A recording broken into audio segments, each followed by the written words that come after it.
భక్తి యోగమునందున సల్లక్షణములన్నీ కలిగి ఉండి నన్ను కొలిచెటి భక్తుడు నాకెంతో ఇష్టుడనే మాధవుండు. మనగా దేహము ఉపార్థదేహియే క్షేత్రజ్ఞుడు. క్షేత్రమును గుర్తెరిగిటి తెలివియే దైవమని తెలిపే సౌరీ. క్షేత్రజ్ఞులను రెండింటి జ్ఞానము తెలియమనెను.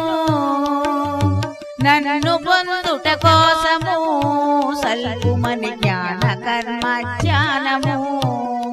గుణములందున చేరియు సుఖ దుఃఖములనందు జన్మనెత్తు.